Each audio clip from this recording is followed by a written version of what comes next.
Bonjour et bienvenue. On vit une période assez folle avec l'intelligence artificielle. Partout, on entend que des métiers vont disparaître, même des professions qu'on pensait vraiment intouchables, surtout dans l'intellectuel, eh bien, elles sont remises en question. Ça crée une sorte d'anxiété générale et c'est normal de se demander, et nous dans tout ça? La question qui nous intéresse aujourd'hui et qui est vraiment au cœur des documents qu'on a analysés, elle est très directe pour celles et ceux qui nous écoutent. Qu'en est-il de la profession de kinésithérapeute? Face à cette vague, est-ce qu'on doit s'inquiéter ou est-ce que notre pratique a quelque chose de fondamentalement différent? Alors aujourd'hui, on va vraiment plonger dans ces textes. On va essayer de comprendre pourquoi ils présentent la kiné comme une profession étonnamment à l'abri. C'est un point de vue très optimiste. On va décortiquer ça ensemble. Oui, et c'est une perspective vraiment fascinante. Pour cette analyse, on s'appuie sur un article de Forbes et sur des notes de synthèse qui ont vraiment étudié la sécurité de l'emploi des kinés, physical therapists, comme on dit dans le texte. Et ce qui est frappant, c'est que ça va plus loin que de juste dire c'est un métier manuel. L'analyse, elle dissèque la profession en deux facettes, deux compétences clés. D'accord, donc on va dépasser le cliché «les robots peuvent pas nous remplacer parce qu'on a des mains». Exactement. On va voir que c'est une combinaison de deux piliers. On va commencer par le plus évident, mais qui est plus subtil qu'on ne le pense. La dimension manuelle. Le fameux hands-on, le travail de terrain, le contact direct. C'est notre premier rempart, en quelque sorte. Mais concrètement, qu'est-ce que ça veut dire imprévisible quand on parle du corps humain? C'est là que ça devient intéressant. L'imprévisibilité, c'est la variabilité infinie d'un patient à l'autre, voire chez le même patient d'un jour à l'autre. La citation la plus percutante de l'article est d'une simplicité presque drôle. Pour la réadaptation, le massage, la thérapie manuelle, l'auteur dit juste « il n'y a pas d'application pour ça There's no app for that. C'est direct. ». Voilà. C'est un slogan, mais ça résume une vérité profonde. On ne peut pas numériser le toucher thérapeutique. La dextérité, la capacité à sentir une tension sous ses doigts, une restriction, ça, c'est des années d'expérience. J'aime bien cette idée. D'ailleurs, un des textes fait un parallèle que j'ai trouvé très juste. Ah oui, Il nous compare aux plombiers, aux électriciens et même aux mécanos. Au début, on peut se dire que c'est un peu réducteur, mais en y réfléchissant, c'est très parlant, en fait. oui, On intervient sur un système complexe, le corps humain. On doit diagnostiquer un problème pas toujours visible et appliquer une solution physique. L'auteur parle des outils du mécanicien, la vue, l'écoute des grincements et l'expérience. Mais c'est une métaphore parfaite de notre examen clinique. absolument. La palpation, l'inspection, c'est exactement ça. Et cette métaphore nous amène à l'idée clé, l'adaptabilité. En temps réel. Ouais. Les sources insistent beaucoup là-dessus. Elles citent aussi des pompiers, les ambulanciers. Leur point commun? Il s'adapte constamment au terrain. Voilà. Pour un kiné, le terrain, c'est le patient sur la table. Chaque corps est unique. Quand on mobilise une épaule, on ne suit pas un protocole bêtement. On sent la résistance, on voit la micro-expression de douleur, on entend sa respiration. Et on ajuste le geste à la milliseconde. C'est ça, c'est une boucle de rétroaction sensorielle et cognitive permanente. Ce dialogue constant entre nos mains, nos yeux et le corps du patient. L'IA, aujourd'hui, est incapable de le gérer. C'est vrai. On ne fait pas qu'appliquer une force, on négocie avec les tissus. C'est un échange. Bon, d'accord, je suis convaincue pour le côté manuel, le savoir-faire. Mais soyons honnêtes, notre métier n'est pas que manuel. Une énorme partie, c'est le raisonnement clinique, l'éducation, la planification. Toute cette partie cognitive, ce hands-off, Oui, c'est du traitement d'informations, c'est le terrain de jeu parfait pour une IA, non? La vraie menace, elle est peut-être là. c'est une excellente objection. Et c'est justement le deuxième pilier de l'analyse, peut-être même le plus important. Si la kiné n'était qu'un métier technique, oui, elle serait menacée. Mais les sources la classent dans une deuxième catégorie, tout aussi protégée. Les experience-based jobs, les métiers fondés sur l'expérience humaine. L'expérience humaine. Oui. Et la phrase qui résume tout, c'est «La touche humaine est au centre de la thérapie, sous toutes ses formes». Il ne s'agit pas que du toucher physique, c'est la relation, l'empathie, la confiance. On parle de l'alliance thérapeutique, en fait. Précisément.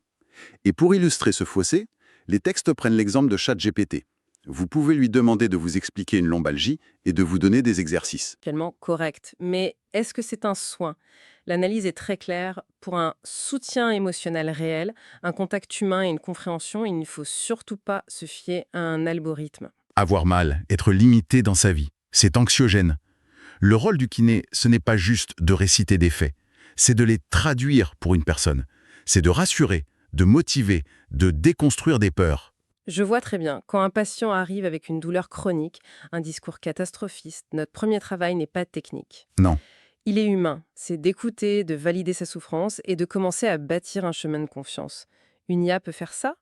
Peut-elle sentir l'hésitation dans la voix d'un patient qui dit avoir fait ses exercices, mais qui a juste peur de se faire mal? J'en doute. C'est exactement ça. Le secteur de la santé est décrit comme étant hautement relationnel, high touch en anglais. L'IA peut être un assistant formidable. Demain, elle analysera peut-être une IRM mieux que n'importe qui. Elle peut assister le raisonnement. Mais pas remplacer l'interaction. Jamais. Les compétences les plus durables, selon les textes, sont l'adaptabilité, la créativité et surtout l'intelligence émotionnelle. C'est cette intelligence qui nous fait comprendre que le plan de traitement parfait sur le papier ne marchera pas pour ce patient-là, parce que ça ne colle pas à son mode de vie, à ses peurs. C'est tout ce travail invisible, ce hands-off, qui donne son efficacité au hands-on. Donc si je suis bien le raisonnement, notre sécurité ne vient pas d'une seule compétence, mais de la fusion des deux. Tout à fait. C'est le fait d'être à la fois un technicien du corps et un expert de la relation humaine qui nous protège. Le tableau est plutôt rassurant. Mais alors, quel futur? Est-ce qu'on doit juste se barricader derrière ça et ignorer la technologie, la voir comme une ennemie? Non. Et c'est là que ça devient vraiment constructif. Les sources gèrent l'exact opposé. L'opportunité, c'est d'améliorer ses compétences avec la technologie, plutôt que d'y résister. L'IA n'est pas l'ennemi. C'est un outil. Un outil puissant pour nous débarrasser de tout ce qui nous éloigne de notre cœur de métier. Imaginez une IA qui gère la facturation, la planification, la rédaction des comptes rendus. Un temps précieux. Et ce temps, on le réinvestit là où on est irremplaçable, le soin manuel et la qualité de la relation. Ça me fait penser à l'analogie du chef étoilé dans l'un des documents. Elle est parfaite pour ça. Ah oui, je l'ai trouvée excellente aussi. Un grand chef, aujourd'hui, il utilise des machines incroyablement sophistiquées. Des fours, des siphons. Personne ne dit que les machines remplacent le chef. Non, bien sûr que non. Elles lui permettent de se concentrer sur l'essentiel. Sa créativité, les saveurs, le dressage. L'expérience unique du client. Le client vient pour le talent du chef, pas pour la machine. Pour nous, c'est pareil. Le patient vient pour notre expertise et notre écoute, pas pour nous voir remplir des papiers. C'est la synthèse parfaite. La résilience de notre profession vient de cette double nature. D'un côté, des compétences manuelles fines, adaptatives, impossibles à coder. De l'autre, une intelligence émotionnelle qui répond à un besoin humain fondamental. L'une des analyses conclut en disant que le kiné crée une expérience spécifique et personnelle pour le client. Et c'est ça, la création d'une expérience humaine sur mesure, qui est le vrai gage de pérennité.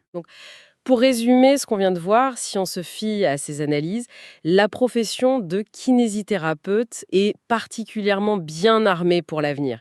Et pas pour une seule raison, mais pour une combinaison de facteurs. Il y a le pilier hands-on, notre dextérité, notre capacité à interagir avec le corps en temps réel, un défi immense pour l'automatisation. Oui. Et le pilier hands-off, l'intelligence émotionnelle, l'alliance thérapeutique, qui est au cœur de l'efficacité de nos traitements, et qui, par définition, ne peut être délégué à une machine. C'est tout à fait ça. Et si on prend un peu de recul, le message plus large, c'est que les métiers les plus sûrs seront ceux qui exigent une gestion constante de l'imprévu dans le monde réel. Comme réparer un corps humain? Exactement. Ou réparer une fuite d'eau complexe, ou intervenir sur un accident. C'est cette capacité à naviguer dans le non-standard, dans la complexité du vivant, qui reste la grande force humaine. Et pour terminer, j'aimerais laisser une question en suspens. Une réflexion qui découle directement de tout ça. Les sources nous invitent à voir l'IA comme un levier pour nous recentrer sur l'humain. Ça ouvre une perspective assez vertigineuse. Et ça soulève une question à méditer pour chaque praticien. Si demain, l'IA nous libérait de, disons, 30% de notre temps, en automatisant l'administratif, le suivi de données, comment utiliserions-nous concrètement ce temps gagné? Comment le réinvestirions-nous pour approfondir la relation thérapeutique, mais aussi pour innover dans nos soins, pour repousser les limites de ce que la thérapie manuelle et relationnelle peut accomplir? La réponse à cette question définira sans doute l'avenir de notre profession.